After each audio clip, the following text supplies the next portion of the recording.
Bienvenidos y bienvenidas a la radio de Lesba Flores.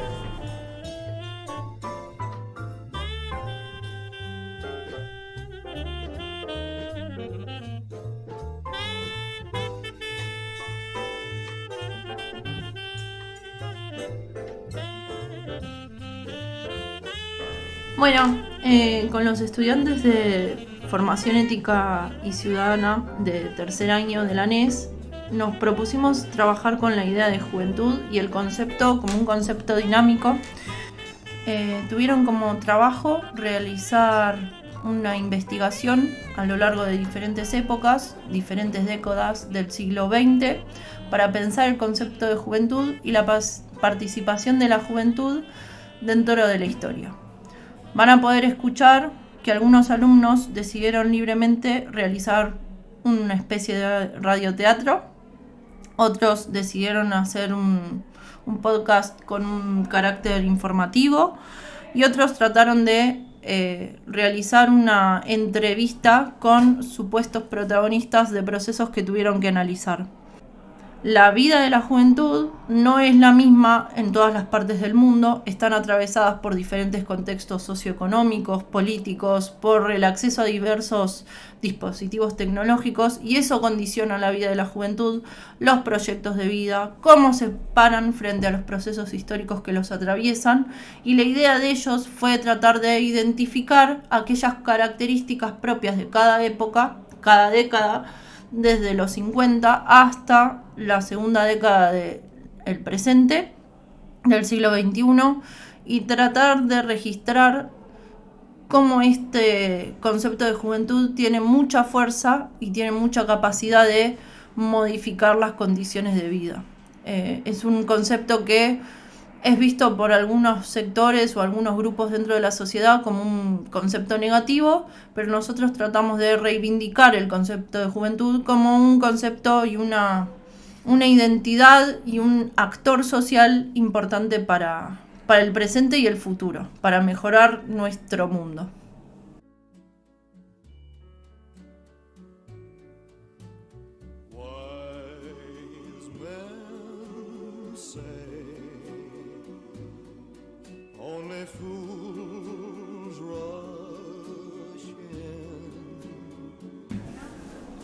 Hoy en día, después de aproximadamente 70 años, es algo complicado ya conectarse con la época de los 50, ¿no? Sí, totalmente, aún más si es con los jóvenes de ese entonces. Bueno, hubo sucesos que quizás nos marcaron, como el golpe de estado de Perón. Estoy de acuerdo, lo malo es que hoy en día no podemos saber su opinión o cómo lo vivieron ellos. Las fuentes de informaciones no eran tantas, por lo que estar conectados con los jóvenes de ese entonces y su forma de pensar era complicado. Es cierto. No había teléfonos celulares para expresar su opinión en las redes, computadoras para googlear lo sucedido, o televisores modernos para ser informados. Era complicado encontrar ese tipo de cosas, pero de hecho sí habían televisores, no tan modernos como los de ahora, pero los había. Ah, mira eso. Sí, incluso se empezaron a aplicar teles a color y junto a ellas canales nunca vistos antes, como de música. Eso es bastante interesante. Supongo que la música es algo que empezó a unir a los adolescentes, formando una comunidad con una identidad compartida. Exactamente, eso que decís de la identidad es interesante, después lo charlamos. Retomando, se empezó a escuchar el rock proveniente de los países del norte que de a poco resonaba en las calles argentinas, opacando géneros como el folclore y el tango, géneros simbólicos de nuestro país. Elvis Presley fue la sensación del rock de la época. Varios de sus éxitos encantaron a los adolescentes, convirtiendo a Elvis y al rock en el género de la década. Un fenómeno total. ¿Recordás los títulos de algunos de sus éxitos? ¿Me los puedes comentar? Sí. Can't Help Falling in Love, Jailhouse Rock, Suspicious Mind y Burning Love son una de las tantas canciones que marcaron tendencia. Clásicos, conozco algunas de esas. Luego de aparecer en las televisiones a color, se empezó a transmitir su música en los radios. También cabe destacar que a mediados de la década empezó a sonar el rock nacional en nuestro país, formando las primeras bandas. Mr. Roll y sus Rockers fue la primera banda de rock en Argentina. Sí, incluso hoy en día seguimos escuchando el rock nacional y no solo los adolescentes la disfrutan, también los adultos. ¿Querés contarme un poco del tema de la identidad? ¿Por qué lo mencionaste anteriormente? Te explico. En la época de los 40, los jóvenes adolescentes dependían del comportamiento, personalidad y acciones de sus padres. Se vestían como ellos, se identificaban con lo que ellos pensaban, eran simplemente clones. Las cosas cambiaron en los 50, cuando empezaron a adoptar una personalidad a través de sus gustos. El rock influenció demasiado, no solo en lo musical, también en la vestimenta. Esto se aplicó más que nada a los hombres. Empezaron a vestir desalineados, con el pelo largo, camperas de cuero, colores oscuros y sin fin de accesorios. Las mujeres eran lo contrario, se vestían más finas y con colores suaves. Empezaron a lucir faldas cortas y cardigans. Desde aquí empezaron a surgir las tribus urbanas, grupos que comparten formas de vestir, hablar, pensar y pasatiempos. Es muy interesante todo lo que me comentas. Es un tema que debería ser más destacado. Totalmente. Ahora nos dejamos con más información de las siguientes décadas.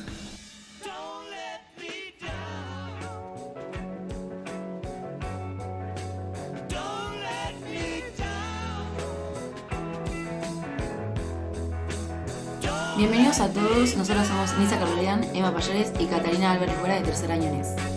Hoy vamos a hablar de lo que ocurrió en los años 60 y los jóvenes en esa época. Así es. Primero vamos a empezar a hablar sobre la tragedia Noche de los Bastones Largos, que fue una de las cosas que marcó esta época en nuestro país. Claro, todo ocurrió en el año 1966, con la dictadura de Juan Carlos Onganía.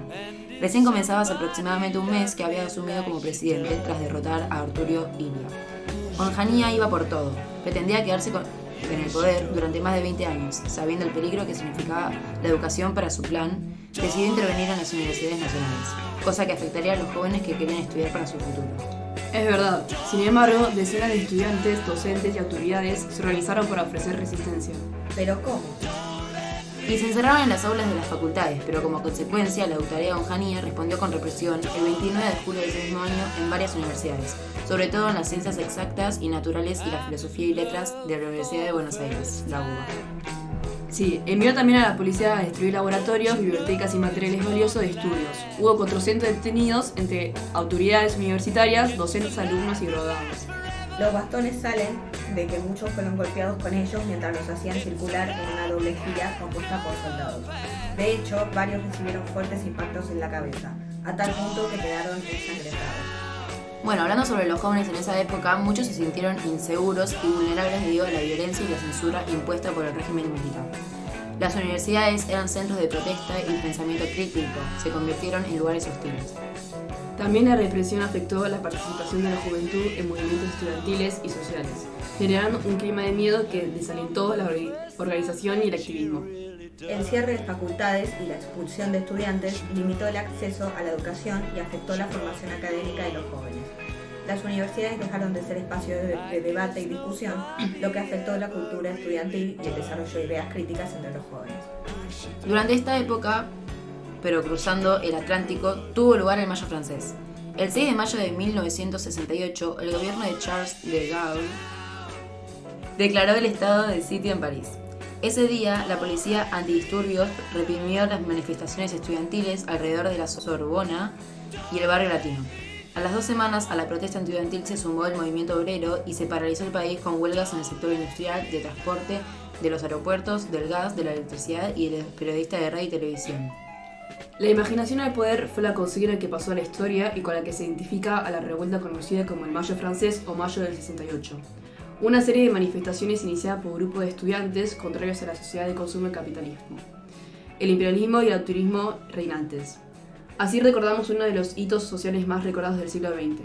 Consignas poéticas revolucionarias como seamos realistas, pidamos lo imposible, prohibido prohibir, nosotros somos el poder, haz el amor y no la guerra. Entre otras, se continúan leyendo en remeras de adolescentes, paredes, en periódicos de la izquierda, en postales callejeras. Las herencias del mayo del 68 continúan vigentes a 56 años de la revuelta. El 3 de mayo de 1968, estudiantes de la periférica Universidad de Nanterre, ubicada a 11 kilómetros de París y en el corazón de un barrio obrero, se movilizaron hacia la Universidad de la Sorbona, la más prestigiosa de Francia, meses antes, en Nanterre y respuesta al arresto de manifestantes que se oponían a la guerra de Vietnam. Un grupo de estudiantes tomó la torre central en la universidad y presentó un petitorio que incluía tanto reformas educativas como transformaciones políticas. Nacía de esta manera el movimiento 22 de marzo.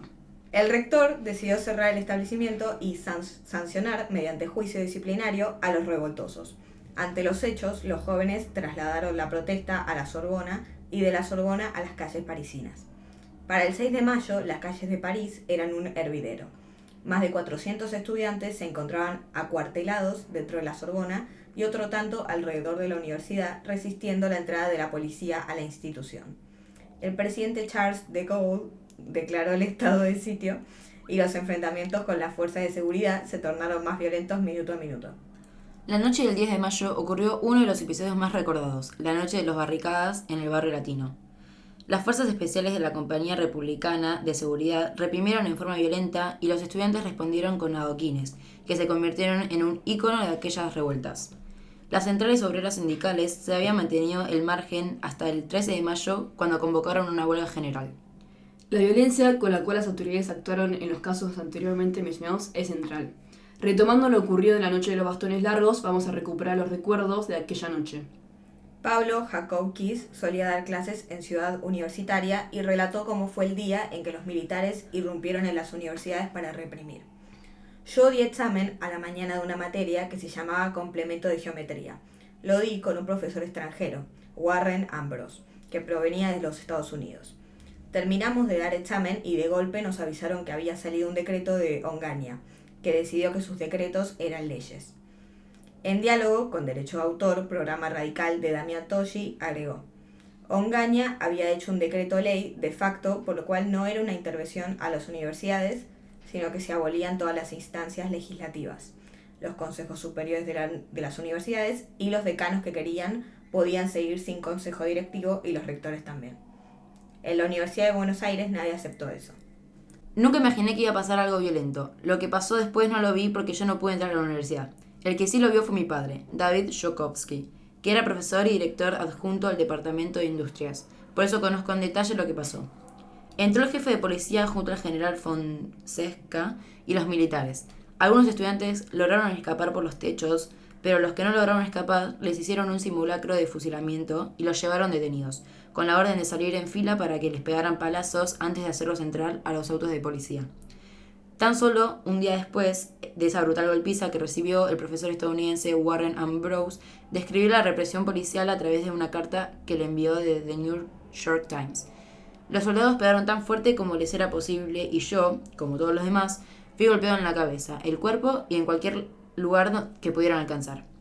Esta humillación fue sufrida por nosotros, mujeres, hombres, profesores, el decano y el vicedecano de la facultad, auxiliares, docentes y estudiantes.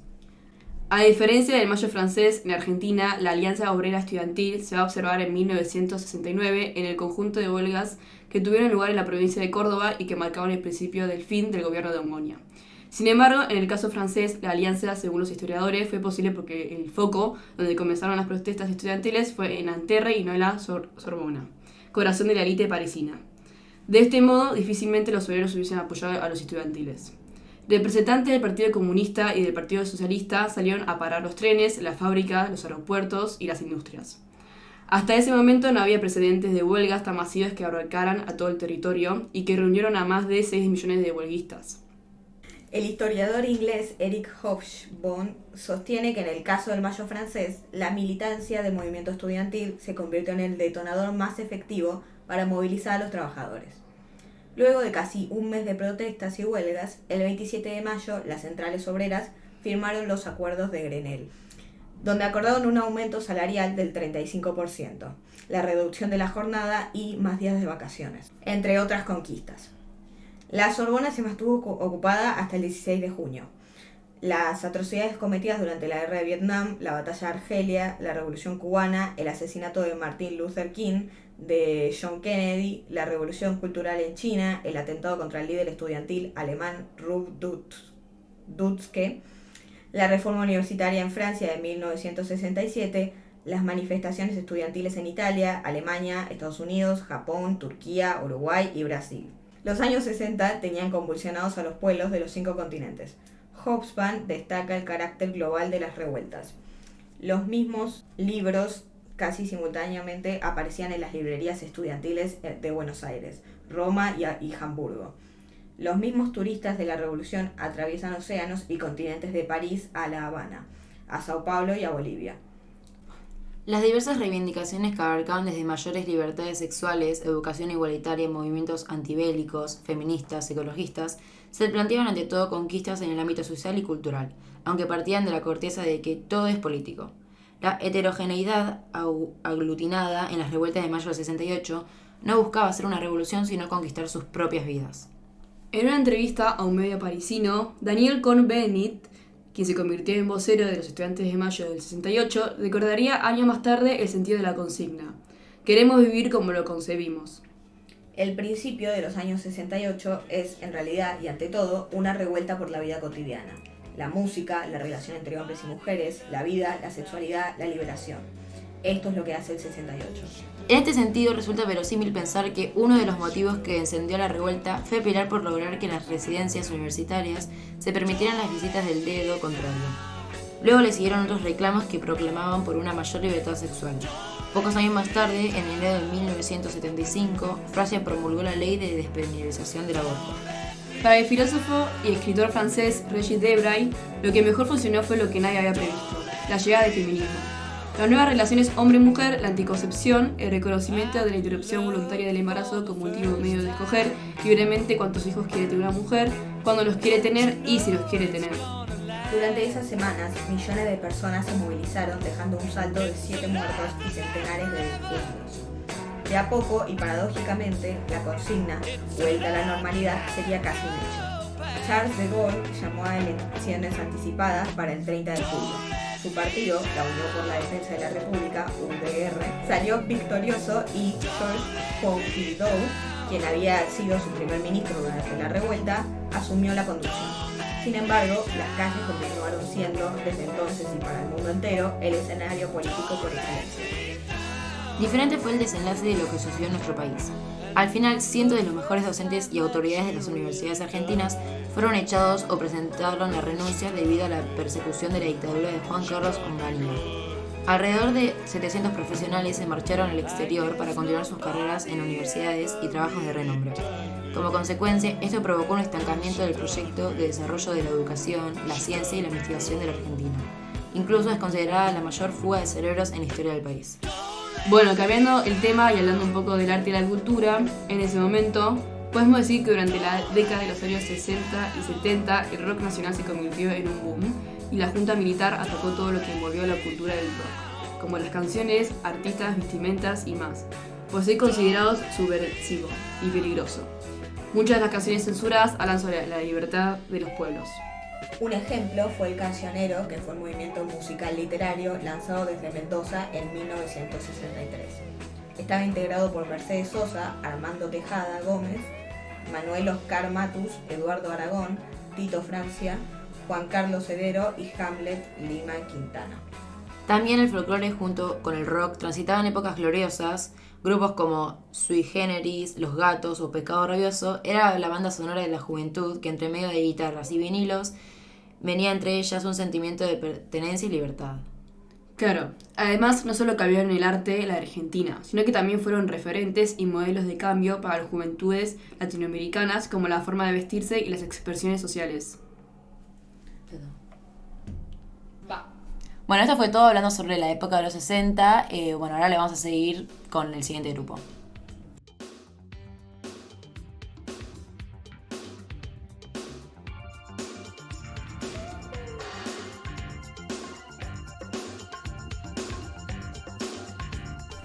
Bienvenidos a Voces de la Historia. Hoy exploraremos cómo las juventudes vivieron dos de los episodios más oscuros del siglo XX. La dictadura cívico-militar en Argentina y la guerra de Vietnam. Vamos a contextualizar brevemente ambos eventos. La dictadura cívico-militar en Argentina, que comenzó el 24 de marzo de 1976 y se extendió hasta 1983, fue un periodo de intensa represión. Las Fuerzas Armadas derrocaron al gobierno de Isabel Perón y establecieron un régimen que persiguió a militares y activistas, resultando en miles de desaparecidos, muchos de ellos jóvenes. Este contexto forzó a muchos a la clandestinidad o al exilio, lo que impactó profundamente en su identidad. En cuanto a la guerra de Vietnam, que abarcó desde 1955 hasta 1975, fue un conflicto en el que los jóvenes de ambos lados, tanto vietnamitas como estadounidenses, jugaron roles cruciales. En Estados Unidos, el reclutamiento forzado llevó a muchos jóvenes a una guerra que cuestionaban, mientras que en Vietnam los jóvenes luchaban por la independencia de su país. Para analizar estas experiencias nos acompañan Martín Di Salvo, experto en la dictadura argentina, y Jerónimo Benavides, especialista de la guerra de Vietnam. Bienvenidos, Martín y Jerónimo. Gracias por la invitación. Un gusto estar acá. Martín, ¿cómo fue el impacto de la dictadura en los jóvenes? La dictadura cívico-militar fue devastadora para los jóvenes. Eran vistos como un peligro por su activismo político. La represión fue brutal. Miles de jóvenes fueron secuestrados, torturados y asesinados. Un caso emblemático es la Noche de los Lápices, donde estudiantes que reclamaban por derechos básicos, como el boleto estudiantil, fueron desaparecidos. Muchos exiliados vivieron en países como España y México, donde se formaron nuevas comunidades que, aunque alejadas, buscaban mantener su identidad argentina y luchar contra la dictadura desde el exterior. ¿Cuáles eran las características de la juventud en esa época? La juventud de los 70 en Argentina era crítica, comprometida y buscaba cambios sociales. Estaban involucrados en movimientos estudiantiles y políticos que promovían una Argentina más justa. Su carácter revolucionario provenía de la necesidad de cuestionar la injusticia social y la desigualdad. Sin embargo, el temor a la represión fue un factor que llevó a muchos a buscar refugio fuera del país. Jerónimo, contanos sobre el rol de los jóvenes en la guerra de Vietnam. Los jóvenes desempeñaron un papel crucial en ambos lados del conflicto. En Estados Unidos muchos fueron reclutados para luchar en una guerra que no comprendían. Sin embargo, surgió un fuerte movimiento de protesta juvenil que organizó manifestaciones masivas, cuestionando la legitimidad de la guerra. En Vietnam, los jóvenes combatían luchando por la independencia y la unidad de su país, enfrentando también una represión por parte del gobierno del sur y sus aliados. ¿Cómo se relaciona esto con la experiencia juvenil en Argentina? Ambos contextos reflejan el descontento juvenil. En Estados Unidos, el movimiento de protesta fue fundamental para cambiar la opinión pública sobre la guerra, similar a cómo los jóvenes de Argentina se organizaban para resistirse a la opresión de la dictadura. La juventud en ambas situaciones se convirtió en una fuerza de cambio, buscando no solo su bienestar, sino también un futuro más justo. Para cerrar, ¿qué similitudes ven en las experiencias de las juventudes en Argentina y Vietnam? Ambos casos muestran que los jóvenes fueron actores clave, tanto como víctimas de represión como líderes de resistencia. En Argentina, la represión fue interna, mientras que en Vietnam muchos jóvenes eran reclutados para combatir en una guerra ajena. La represión no solo afectó su vida, sino que transformó su identidad, llevándolos a redefinirse en contextos de exilio y resistencia. Exacto, en ambos contextos, los jóvenes no solo sufrieron, sino que también lucharon activamente. Su participación fue fundamental para los cambios sociales y políticos que se produjeron en ambos países. Gracias Jerónimo Martín por sus perspectivas. Esto nos muestra cómo las juventudes han sido fundamentales en la historia. A nuestros oyentes los esperamos en el próximo episodio de Voces de la Historia.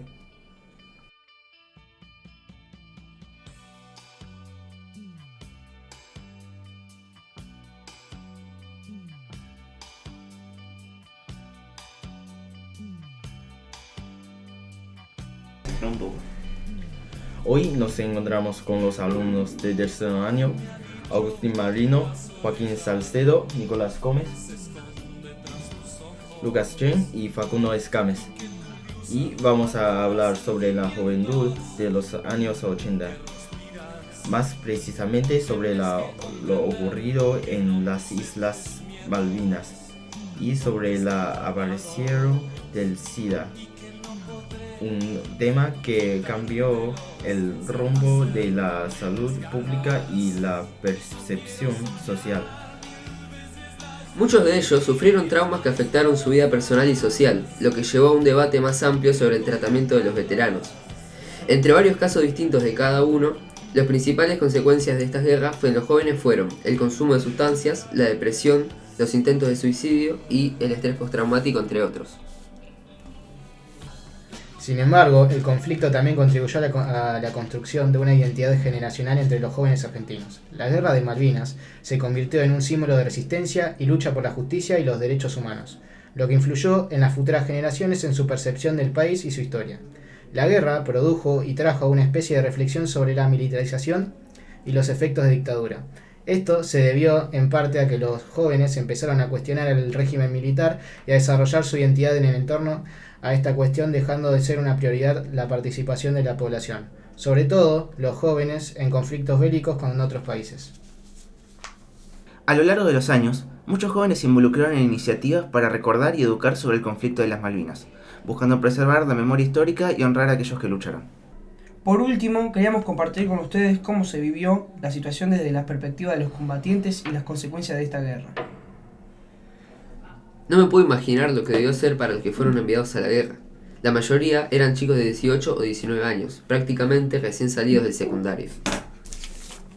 Puede sentirse raro si lo pensás, porque la mayoría de ellos no eran soldados profesionales. Les tocó cumplir con el servicio militar obligatorio y de un día para otro los subieron a un avión hacia las islas. Y encima la mayoría no tenía un entrenamiento adecuado para luchar.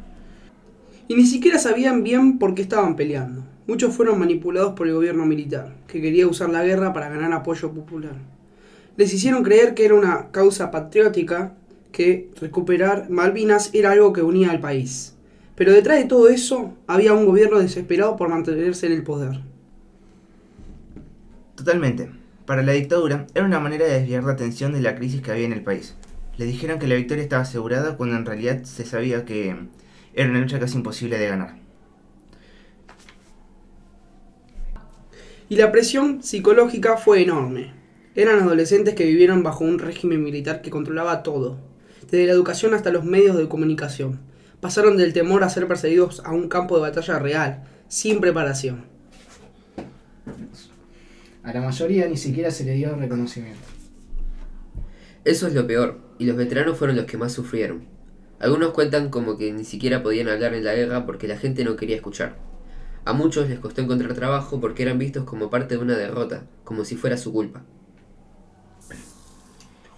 Y ni hablar del trauma psicológico.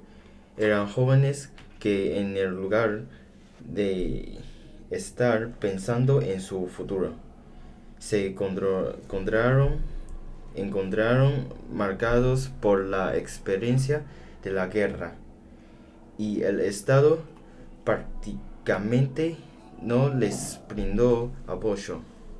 Recién muchos años después empezaron a reconocerse sus derechos.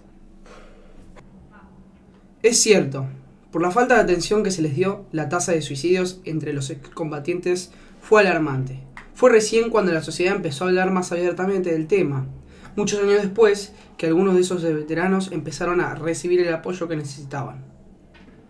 Hoy en las escuelas se enseña más sobre la guerra de Malvinas y sobre las consecuencias que tuvo para los soldados, pero todavía queda mucho por hacer para reconocer ese sufrimiento. Esperemos que nunca se olvide los que vivieron esos chicos, más allá de los políticos y los intereses de la época. Fueron jóvenes que dejaron todo en una guerra que no perdieron. Merecen ser recordados y apoyados por siempre. Para resumir el tema de Malvinas, la juventud tuvo un papel multifacético durante este proceso. Desde ser parte del esfuerzo bélico hasta convertirse en agentes de cambio social y memoria histórica después del conflicto. También queremos hacer mención sobre el descubrimiento y el impacto del SIDA en los jóvenes de la década de los 80. El SIDA es la fase más avanzada de la infección por el VIH. Este ataca a los glóbulos blancos debilitando el sistema inmunitario y esto hace que sea más fácil contraer enfermedades aumentando el riesgo de muerte.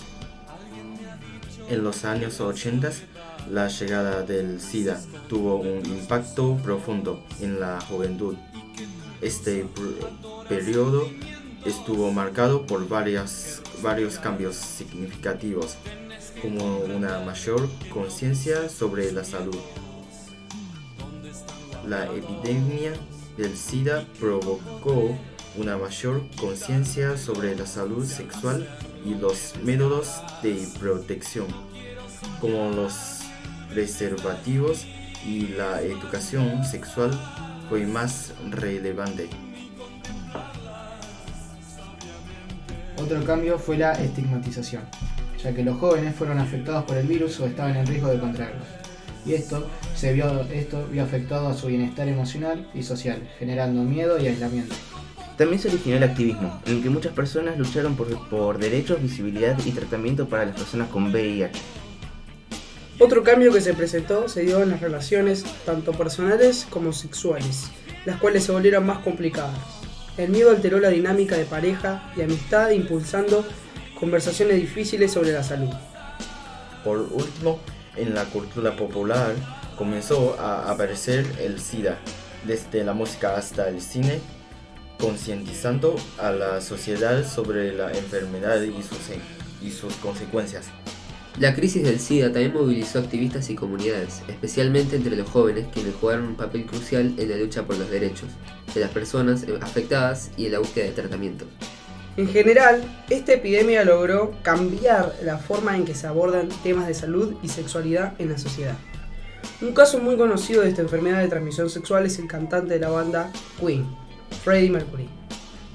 Para entrar en contexto con el primer tema y pensar la relación entre la juventud y la guerra de Malvinas, es necesario mencionar el reclutamiento militar, ya que la mayoría de los soldados eran adolescentes o jóvenes adultos que se encontraban en el frente de batalla, sin la preparación requerida. Esto reveló que la juventud ocupó puestos en el ejército en un conflicto que tuvo profundas implicaciones para el país. Con esto concluimos el episodio de los años 80. Esperamos que les haya gustado y si quieren más información, visiten la página en YouTube Radio Eva Flores.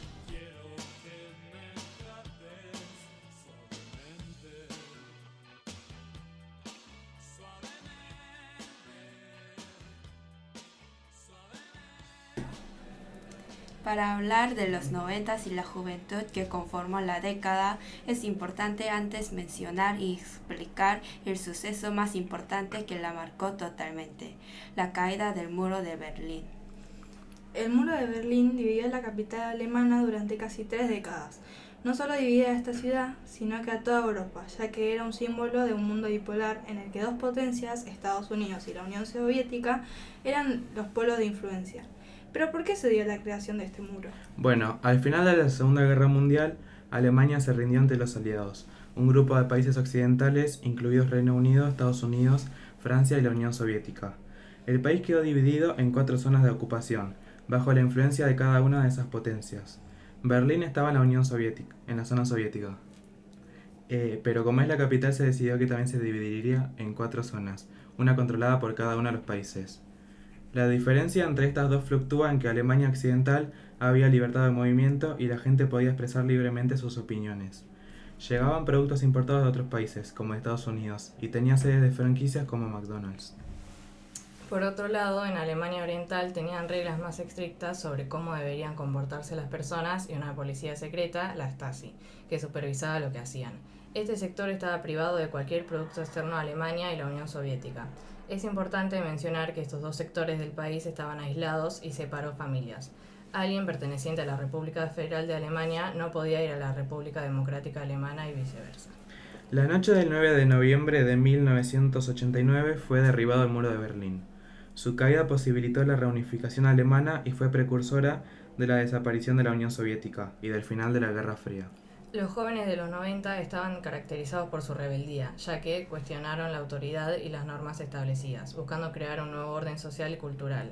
Esta fue una generación comprometida y activa. Las desigualdades se tejen a través de los bienes culturales que los jóvenes pueden consumir, desde zapatillas, ropa y dispositivos tecnológicos hasta el acceso a determinado campo de la comunicación. En este sentido, la industria publicitaria juega un rol importantísimo a la hora de entender las desigualdades sociales. La publicidad propone una estética globalizada donde lo específico de cada cultura queda por fuera de la propuesta. Los jóvenes son bombardeados por la industria publicitaria con productos para ser consumidos, indumentaria, música, alimentos, dispositivos electrónicos, etc. Estos bienes culturales constituyen más bien uno de los modos que tienen los jóvenes de construir su propia identidad y de afirmarse en ella. Como me he visto, por ejemplo, marca no solo a quienes me asemejo, sino también de quienes me distancio. En la actualidad, debido a la globalización, la identidad se ve desbordada en su dimensión local. Se ve conectada con comunidades imaginarias que superan los límites geográficos de los países. El acceso a discursos y productos culturales de todos los puntos del planeta vuelve más complejo el entramado identitario de las juventudes, ya que entran en contacto con representaciones que incluso pueden estar en contradicción con los valores locales. Los efectos de la globalización han traído también ciertas resistencias en forma de fenómenos de relocalización. Muchas veces la respuesta ante la velocidad de la información y la globalización de la cultura es la creación de los grupos del barrio y colectivos culturales o políticos que forman un círculo de protección ante la incertidumbre de un mundo que se vuelve demasiado rápido. En cuanto a los gustos musicales, era el auge de divas de pop, la mayoría caracterizadas por tener una gran capacidad vocal como Whitney Houston, Celine Dion, Mariah Carey, Janet Jackson o cantantes conocidos por desafiar lo establecido como Madonna. También la década estuvo marcada por el grunge y el rock alternativo por grupos como Nirvana, Pearl Jam y Soundgarden, entre otros, que representaban la rebeldía que tenían los jóvenes. Otro fenómeno fue el de las boy bands. El primer gran ejemplo fueron los Backstreet Boys y otro hallazgo fueron las Spice Girls, una girl band. Por otro lado, en Argentina, los 90 fue una de las décadas donde el rock nacional se mantuvo firme, con exponentes como Soda Stereo, Redonditos de Ricota, Sumo, Fito Páez, Charly García, etc. Pero también se consumían productos globales anteriormente nombrados. Los jóvenes de los 90 fueron una generación muy activa y comprometida con diferentes causas sociales y políticas como la del muro de Berlín, por la cual protestaron. Algunas de las características y filosofía de vida que definieron esta generación incluye el idealismo. Los jóvenes de los 90 creían en la posibilidad de cambiar el mundo y luchaban por una sociedad más justa y equitativa. Bueno, y el activismo, que se involucraron en movimientos sociales como el ecologismo, el feminismo, el antirracismo y la lucha por los derechos LGBT+. Bueno, esto fue todo de la década de los 90. Gracias por escuchar.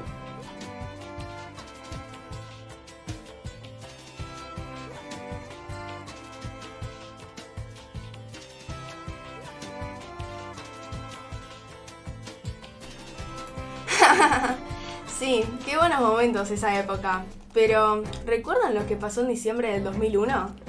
Sí, recuerdo que se armó alto quilombo, no solamente, sino también en otras partes. La verdad, unas personas que se iban de viaje y no podían volver por la crisis, eso era. Sí, eso.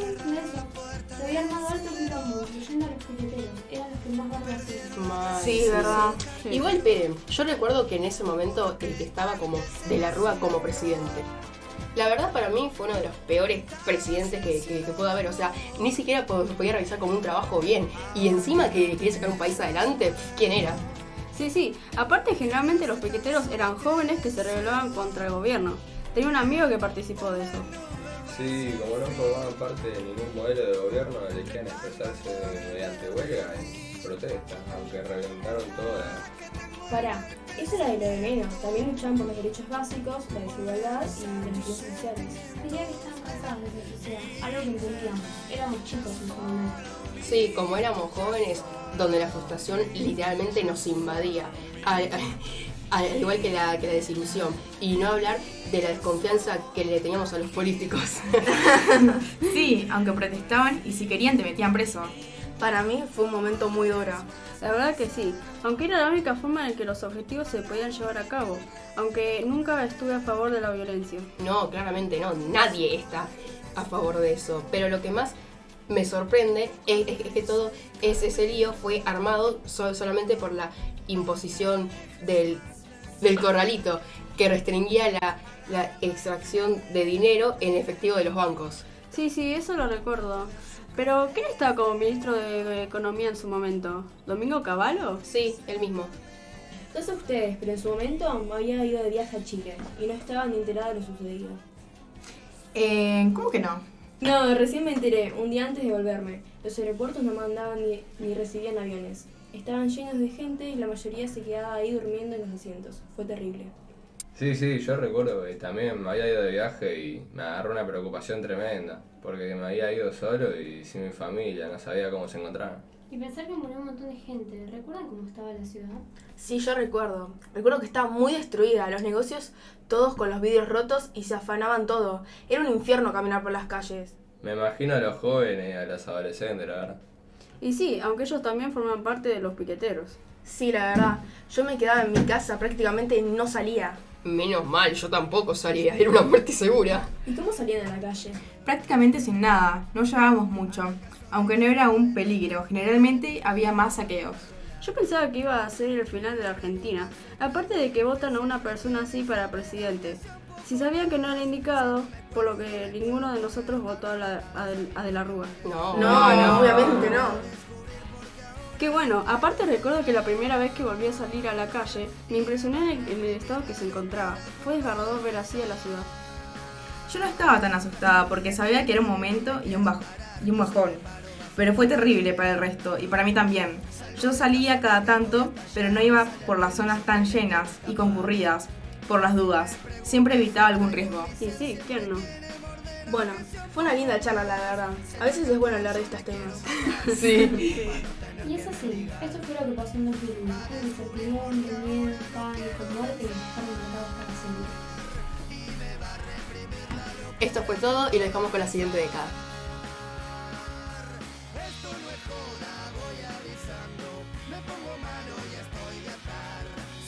Queremos hablar sobre la primavera árabe.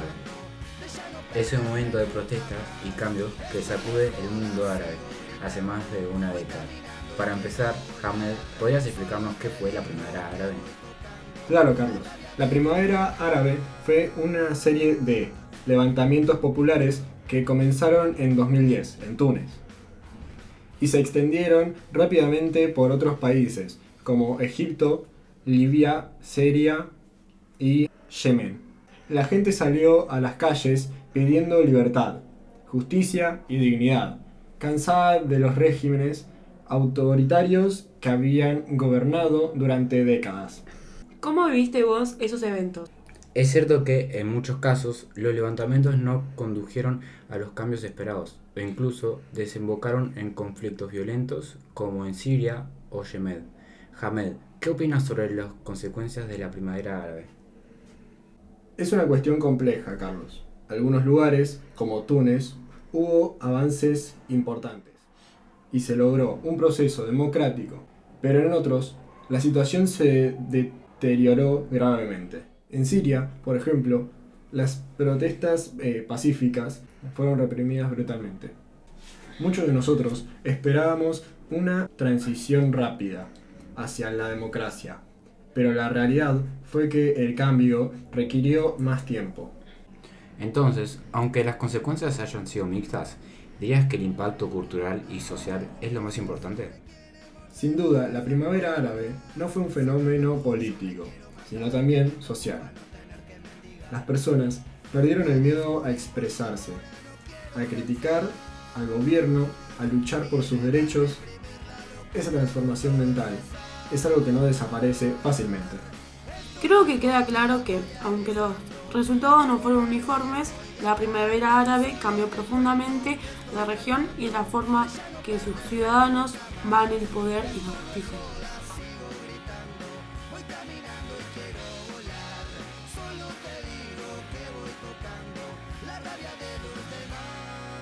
Gracias por escucharnos y dejarnos acompañar tus mañanas.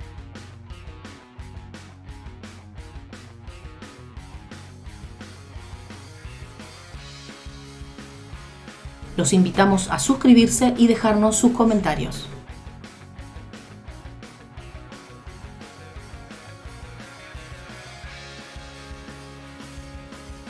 ¿De qué manera me voy a destruir si con amores o durmiendo el paladar? Con la utopía la de sobrevivir y que mi llanto termine siempre en el mar. Me preguntas, hoy traigo mi red, siempre quiere